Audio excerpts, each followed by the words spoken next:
wanted to make a video for those of you that were unable to make it to our e-group celebration so that you can be on the same page too. We really want people to belong, be known, and be challenged. So what does that look like? To belong. In order to belong, I always say this in my women's group, but I say all of you is welcome here. So if somebody says something that's off the wall, or somebody said something that is amazing, that is deep, vulnerable, I always say all of you is welcome here. You do not have to be perfect to be a part of an e-group. All of you is welcome here. And that's something that I want our e-groups to feel a sense of belonging, but belonging a part of a group isn't enough. Next is to be known. So what does being known look like? We want you to know what's going on in people's personal lives, know what's going on at home, know their story, know how they've gotten there.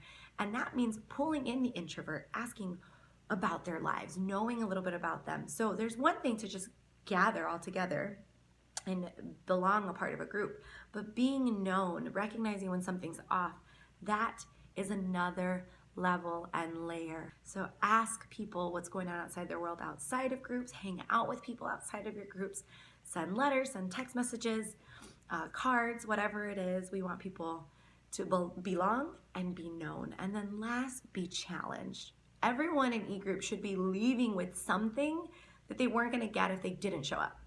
So whether they're leaving with freedom because they went there, whether they're leaving with a new nugget of knowledge, whatever it is, we want people to leave with some type of spiritual component, something that is going to change, something that's going to make them be a better version of themselves, something that's going to bring them closer to Jesus.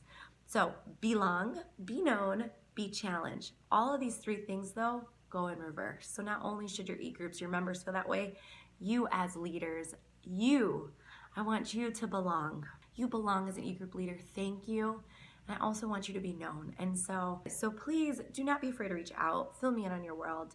And I would like to meet with each and every single one of you personally, one-on-one. I will be challenging you. And the first challenge of 2019 is to not underestimate your ask. Invite people that are outside of our church. Invite the coworker that you know needs to feel a sense of belonging somewhere. Invite the friend that you really do want to get to know, but they for some reason won't be vulnerable. Just pray about it. I'm sure the Holy Spirit will reveal to you who you should be inviting to your groups. But I challenge you to invite people that are outside of the walls of our church. I shared this story, which I didn't expect to share, but when we were sitting there, I shared it. And so I'm going to share it with you since you weren't able to make it. My journey is very interesting.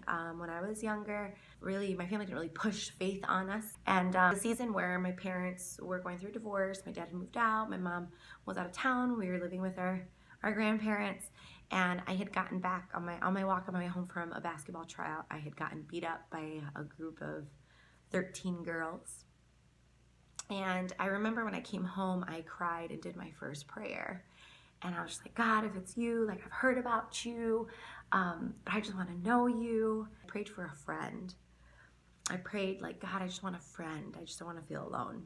And what's so cool is that I was in middle school, okay? I was in 6th grade. The next day I went to school and there was this kid, his name was Ozzy. He invited me to go with him to like a youth group, like a small group. And he had asked me so many times, you guys, so many times, and I had said no. But this time I said yes. If it weren't for Ozzy's ask, I wouldn't be where I'm at now. Ozzy was the first person that brought me to a group. And here's the deal, I don't remember everything I learned in that group, but I remember how I felt. And that started the journey of where I'm at now. I am an example of somebody's ask because the extension of the church didn't come from within my home. It came from somebody asking me, and I walked into their world. So do not underestimate your ask. One last thing, I created this little chart so you can kind of see who to contact for what. We're breaking down groups a little bit differently. So each person's going to be assigned a coach, but I want you to know that you are an e-groups leader. You are separate. You are on your own track, and a coach is really just meant to assist you. So assist in prayer, assist if you have any questions, and the coaches are just going to be direct contacts with Christina and I. And then last, there is a video that we are attaching here, which is a little bit explainer of Planning Center. If you have anything you want to change in Planning Center, your picture, your background, your little memo thing, whatever it is, if there's anything you want to change, please go into Planning Center. So check out that video. Thanks so much for all that you do. Have an amazing, successful month of February with all of your e-groups. Toodles.